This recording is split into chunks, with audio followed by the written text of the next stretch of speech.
Bonjour, c'est Jacques Frantz. Je suis le parrain de ITV Célébrité Interviews.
En septembre 78, vous passez à la vitesse supérieure en matière de plongée sous-marine. Pourquoi préparez-vous une mission spéciale à la base, à cette époque?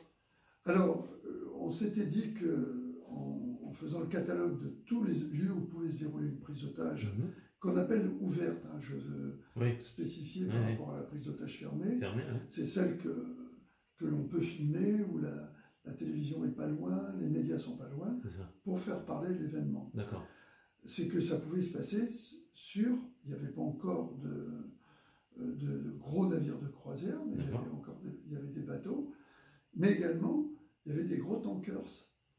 Et prendre en otage un tankers et menacer par exemple de souiller une côte, comme il y avait eu malheureusement des exemples de panne de pétroliers avec des marées noires, la menace d'une marée noire pouvait être aussi grave que de faire une prise d'otage sur des gens.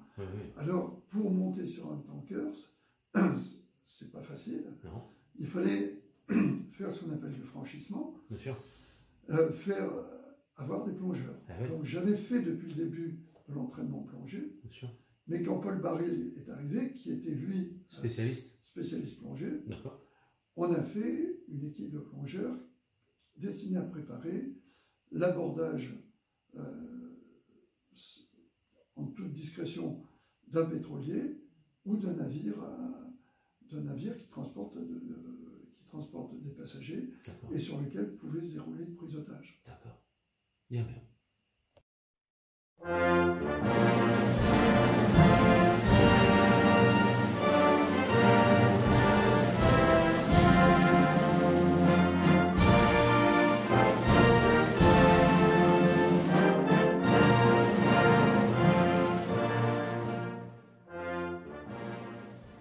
Le Delta Force a entendu parler du GIGN aux États-Unis. Il est dirigé par James Callahan dans l'affaire Logada. Quel honneur que les Américains vous sollicitent, et dans quel but, en fait? Alors, lorsque les Américains ont demandé notre concours, ils préparaient eux-mêmes une unité d'intervention qui s'appellera plus tard Delta. Et celui qui préparait cette unité, c'était Backwis, qui était son surnom, qui était celui qui deviendra le patron de Delta, du groupe Delta. Et donc on a formé les cadres à la fois du HRT, mais également donc, du FBI, mais où j'ai donné des cours plus tard, mais également de Delta. Donc les premiers cadres de Delta, peu de gens le savent, ont été formés par le GIGN. Et en plus, on les aidera dans une opération qu'ils feront en Italie pour libérer un général qui avait été pris en otage par les Brigades Rouges. Delta Force, film qu'on a vu avec Chuck Norris et Lee Marvin, qui représente l'équipe qui présente l'élite avec les NOTS, qui sont l'équivalent de Delta de l'armée de terre pour la marine. D'accord. Non, les NOTS, pardon, c'est le groupe italien. D'accord, il n'y a pas de souci. Alors, 23/11/79, prise d'otage à la Mecque, que se passe-t-il? Pour les GIGN, bien sûr. La Grande Mosquée a été prise en otage par une équipe très importante. Ils étaient plus de 200 hommes à prendre cette affaire. Et les Américains ont tenté 2 opérations, dont une plus importante avec la garde nationale saoudienne, qui a été un échec. Et à ce moment, le prince héritier, qui était venu en visite voir le GIGN, a demandé à Giscard d'Estaing de nous envoyer pour faire l'opération. Pas pour faire l'opération, parce qu'on n'était pas chez nous, mais pour faire l'opération. Donc j'ai envoyé, moi, Baril, parce qu'on avait besoin en base arrière de tout l'équipement qu'il fallait pour faire cette opération. Le but étant pour moi, dès le début, quand j'ai vu comment ça se passait, et je savais qu'il s'était retranché dans les souterrains de la Grande Mosquée, qui est immense, qui fait 1 km², de saturer avec le CB dont je parlais tout à l'heure, les souterrains, d'équiper les gens, de leur redonner confiance, de les équiper de gilets pare-balles, de les équiper d'armes particulières, d'un réseau radio particulier, parce que dans les premières opérations, la garde nationale s'était fait piquer des uniformes, s'était fait piquer des radios, ce qui fait que les preneurs d'otages savaient exactement ce que faisaient les autres. Ce qui fait qu'on a mis en place tout un schéma de diversion, ce qu'on appelle la dissuasion en termes militaires, c'est-à-dire que, pas dissuasion, pardon, de faire en sorte que la déception, faire en sorte que, en écoutant le réseau radio, ils pensent certaines choses, donc pour troubler, pour penser qu'ils savaient exactement ce qui se passait, et en même temps avec un deuxième radio que nous, on a mis en place, qui ne pouvait pas capter parce qu'il était crypté, qui était le réseau radio qu'on utilisait, donc on leur a donné un réseau radio, ils puissent monter leur opération en parallèle sans se faire repérer. D'accord, bien joué.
Novembre 80, vous êtes à l'hôpital militaire du Val-de-Grâce, vous remettez gentiment d'une blessure grave. Faut-il être mourant pour recevoir des honneurs? Parce que rappelons votre palmarès, 60 opérations réussies, plus d'une centaine d'otages libérés, une légion d'honneur. Quel est votre ressenti à ce moment-là? Est-ce que vous êtes un peu aigri Non, je n'avais pas encore la légion d'honneur. Non, mais vous étiez ressenti, je dis, pour l'avoir.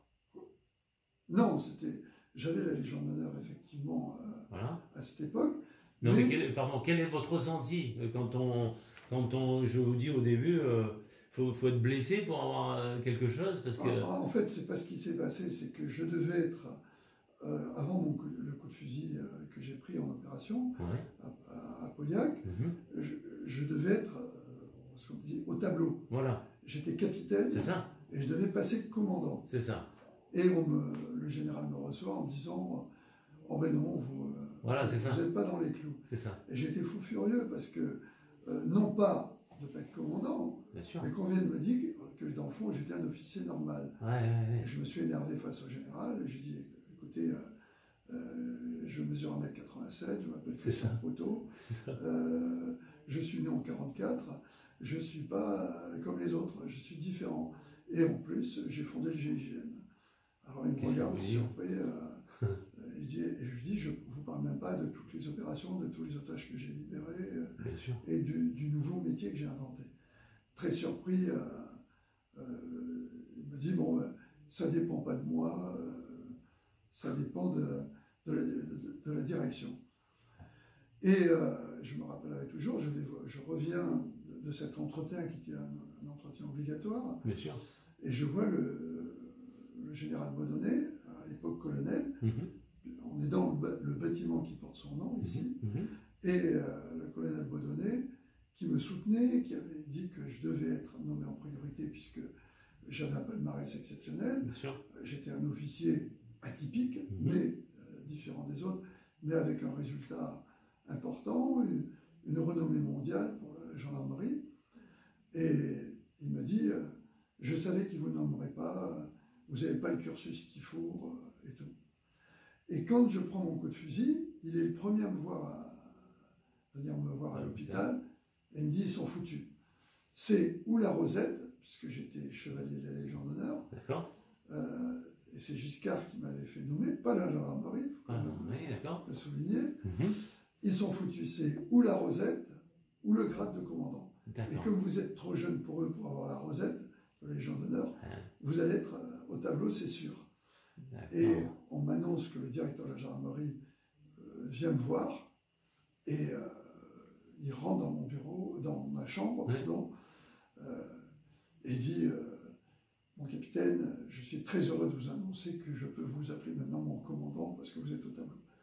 Et ça m'a fait, c'est pour ça que j'ai eu cette réflexion où je me dis que c'est débile d'avoir été obligé de prendre un coup de fusil pour être c'est pour répondre à votre question, pour être commandant de gendarmerie, alors que mon palmarès faisait que j'aurais dû être en priorité. Automatiquement être commandant, alors que j'avais tout ce qu'il fallait pour l'être. Oui, bien sûr, évidemment. Septembre 1980, le ministre de la Défense, en la personne de Charles Hernu, veut dissoudre le GIGN. Serait-ce une affaire politique? Alors, la question est une bonne question, parce qu'effectivement, c'est une affaire politique à ce moment-là, par rapport à un certain nombre d'idéaux qu'avait la gauche. D'accord. Et surtout, par rapport à ce qu'une presse de gauche, dont le Nouvel Observateur, qui changera d'avis sur moi après, comme quoi, bon, avec les idiots qui ne changent pas d'avis, était le fait que j'avais fait une prise d'otage qui s'était mal déroulée à Clairvaux, où mes tireurs d'élite avaient neutralisé les deux preneurs d'otages qui s'étaient réfugiés dans un endroit impossible pour notre action, qui était à Mirador. Et c'était impossible d'intervenir. Comme il fallait absolument libérer ces preneurs d'otages et neutraliser ces types qui étaient des criminels, et vu les conditions dans lesquelles était l'opération, il n'y avait qu'un moyen, comme à Djibouti, d'utiliser le tir coordonné des tireurs d'élite du groupe. Et ça avait fait un scandale dans le Nouvel Observateur, sous la signature de Delphine Deton, qui nous avait traités d'assassins et tout. Mais le vrai problème, il était plus en amont, c'est qu'il y avait eu un assassinat de président en Amérique et où comment dirais-je, l'armée avait fait un coup d'État et puis avait assassiné, c'était Allende. Ce qu'on appellera entre nous le syndrome d'Allende. C'est-à-dire la gauche pensait que la droite ne supporterait pas l'élection de François Mitterrand. Et des bruits ont circulé que nous avions préparé un coup d'État en la personne de Paul Baril. Oui, c'est la fameuse histoire des écoutes. C'est ça? C'est encore autre chose, ça. C'est l'histoire du trafic d'armes auquel aurait participé Paul Baril, qui était en fait une histoire qui n'avait strictement rien à voir, et qui était un problème de collectionneur d'armes, qui était son meilleur copain, qui était un parfumeur connu de l'époque, Léonard, avec lequel pour lequel il devait organiser à travers des copains qui étaient mêlés à ce trafic de collectionneurs, une fête pour, je sais plus, pour ses 40 ans. Ah ouais. Et les écoutes téléphoniques qui avaient été faites sur l'équipe Léonard, sur lesquelles on entendait Baril, il disait, ça va péter, on va faire une grosse surprise, comme ça devait se passer sur la propriété de Léonard. Ils avaient prévu de faire un feu d'artifice. D'accord. Et du coup, un policier qui gérait cette affaire de trafic d'armes a fait remonter une fiche au ministre de l'Intérieur en disant le GIGN avec Baril prépare un assassinat contre Mitterrand. D'accord. Mais il y avait également un groupe d'extrême droite qui avait menacé François Mitterrand à l'époque de le tuer. D'accord. Alors, du coup, il a été décidé que l'unité qui était le plus à même de faire cette opération, ça pouvait être que le GIGN, puisqu'il y avait les meilleurs tireurs d'élite de l'armée française et de la gendarmerie. Donc ça a provoqué chez Charles Hernu. Ça a provoqué dans le gouvernement, pas chez Charles Hernu, ce besoin de dissoudre le GIGN. D'accord. Et c'est moi qui me suis débrouillé tout seul quand je suis allé voir le directeur de la gendarmerie qui m'annonçait que le GIGN allait être dissous, donc il ne fallait pas faire de bruit. D'accord. Je lui dis, mais comment on peut le sauver? Il dit, on ne peut pas, la décision a été prise. C'est mort. Et moi, je me suis retourné à ce moment-là vers d'abord Jean-Claude Bourré, qui m'a fait rencontrer Charles Hernu, mais je n'ai pu rien obtenir. Puis ensuite, par l'ancien directeur, un grand directeur de la gendarmerie qui s'appelle Perrier, que je connaissais très bien parce que c'était le beau-père de ma sœur. Il m'a dit, il faut que vous rencontriez mon frère, qui était le général Perrier, gouverneur militaire de Paris. Il fait un coup pour son départ. Il y aura Hernu et le chef d'état-major des armées. Vous pourrez, à ce moment-là, défendre votre unité. Parce qu'il avait ce général Perrier avait beaucoup d'admiration pour le GIGN. Il dit, c'est débile, quoi. Cette unité soit dissoute. Donc j'ai rencontré Charles Hernu. J'étais en ce moment-là en militaire,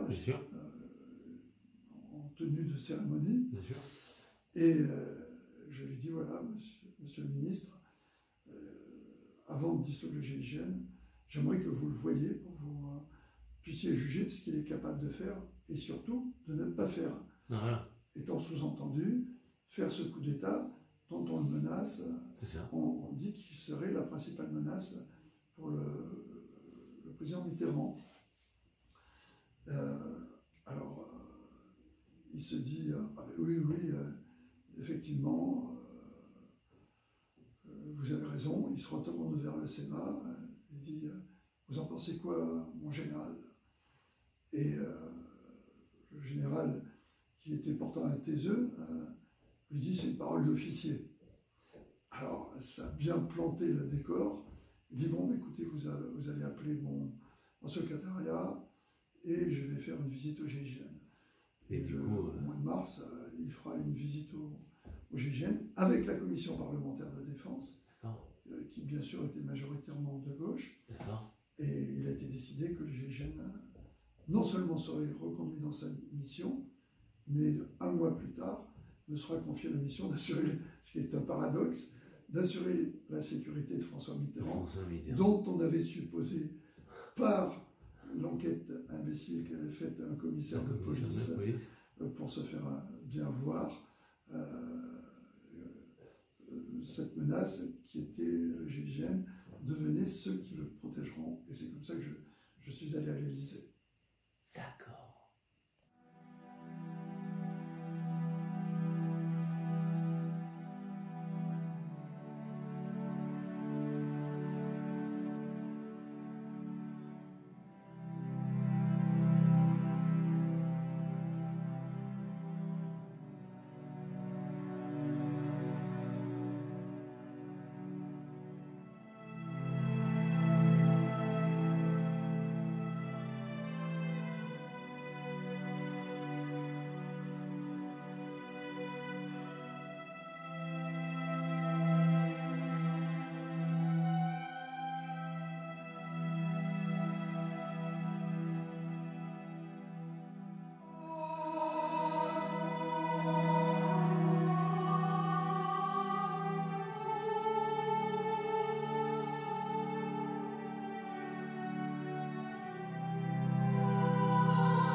après ce parcours magnifique d'homme d'élite, hein, c'est quoi que vous retenez le plus? Et quelle est la suite de votre carrière après? Ben, je suis resté. J'étais donc nommé à la présidence de la République. J'ai quitté le commandement du GIGN en 82. Qui vous remplace d'ailleurs, entre parenthèses? Au départ, c'est en transitoire, parce que je suis resté commandant du GIGN enfin, commandant administratif du GIGN jusqu'à ce que le GSPR soit opérationnel. D'accord. Puisque le GSPR a été formé à partir au départ de cadres du GIGN. D'accord.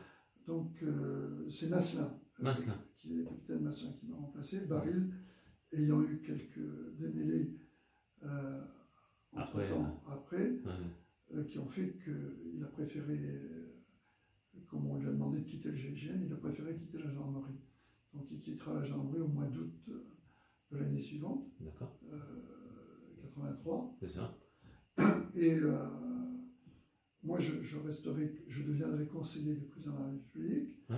Ensuite, je serai nommé en charge de la coordination de la lutte contre le terrorisme.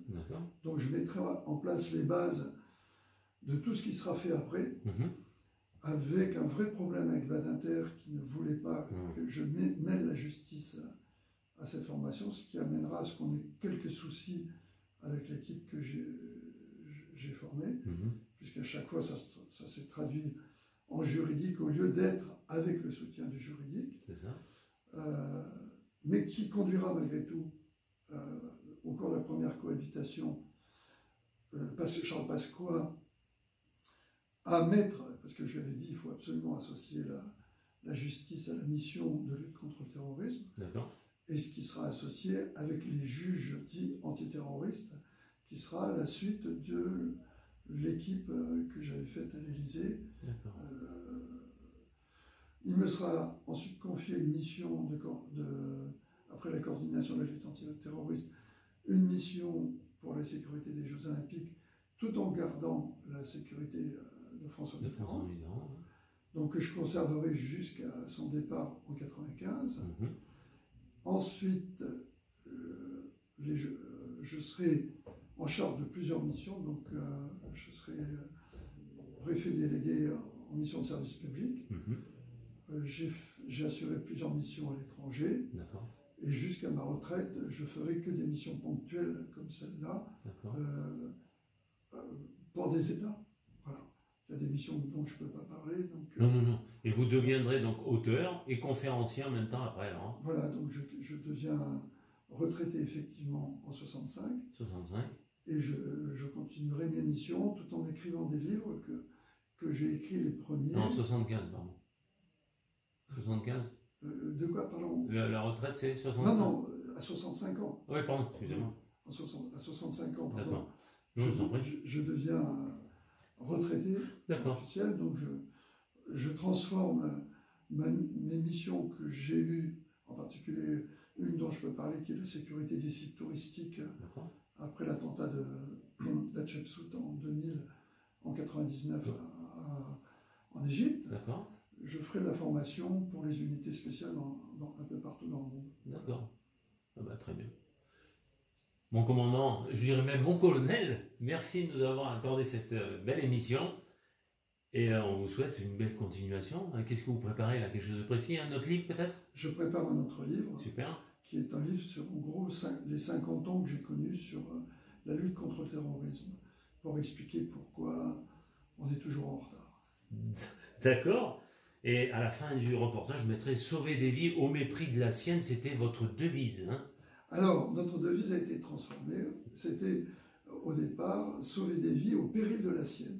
D'accord. Je préférais cette formule qui a été transformée par les successeurs, parce que je pense que le mot n'est pas bien adapté. Mais bon, je me garderai de dire pourquoi. Eh bien, merci mon colonel.